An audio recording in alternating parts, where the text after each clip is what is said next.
3 प्रायोजक घरकुल मसाले, स्वाद आणि मायेचा खमंग मेळ।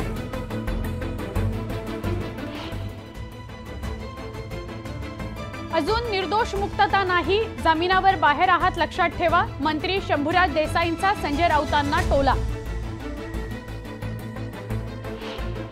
आदित्य ठाकरे 15 फेब्रुवारीला जळगाव दौऱ्यावर, जळगाव शहर, शिरसोली अशा एकूण 4 ठिकाणी सभा। ओबीसींच्या जातनिहाय जनगणनेकरता वणीमध्ये एल्गार मोर्चा, जनगणना केल्याशिवाय स्वस्थ बसणार नाही, मोर्चेकऱ्यांचा इशारा। धुळ्यात सकल मराठा समाजाकडून पाठिंबा पत्र भरण्याचं काम सुरू, आरक्षणाबाबतच्या मसुद्याला दर्शवला पाठिंबा। मावळमधील रामभक्त निघाले अयोध्येला, लोणावळा स्टेशनवरून रवींद्र भेगडे 307 रामभक्तांना घेऊन निघाले। कोल्हापुरामध्ये ध्येय प्रशासन संस्थेच्या परीक्षेत गोंधळ, संतप्त पालकांनी परीक्षा घेणाऱ्या संस्थेला विचारला जाब। लोकसभा निवडणुकीच्या तोंडावर हंसराज अहिर यांना करावा लागला शेतकऱ्यांच्या रोषाचा सामना, यवतमाळमध्ये कापूस सोयाबीन पिकाच्या भावावरून शेतकरी नाराज। नांदेड जिल्ह्यात अवकाळी पावसाची हजेरी, हिमायतनगर, भोकर आणि किनवट तालुक्यात पडला पाऊस। यवतमाळच्या बाभुळगाव तालुक्याला गारपिटीचा तडाखा, तूर गहूचं नुकसान झाल्याने शेतकऱ्यांकडून मदतीची मागणी।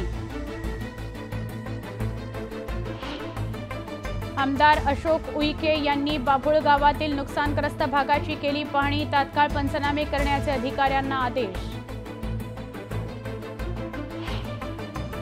धुळे जिल्ह्यात पांढऱ्या सोन्याचे दर पुन्हा घसरले, व्यापारी हमी भावापेक्षा कमी दरात कापूस मागत असल्याने लागवडीचा खर्च निघणार तरी कसा, शेतकऱ्यांना चिंता।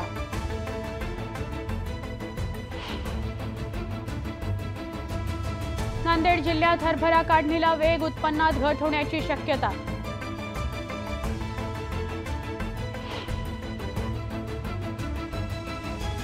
खुनाच्या घटनांनी नाशिक पुन्हा एकदा हादरलं, 2 दिवसात 2 खुनाच्या घटना उघडकीस।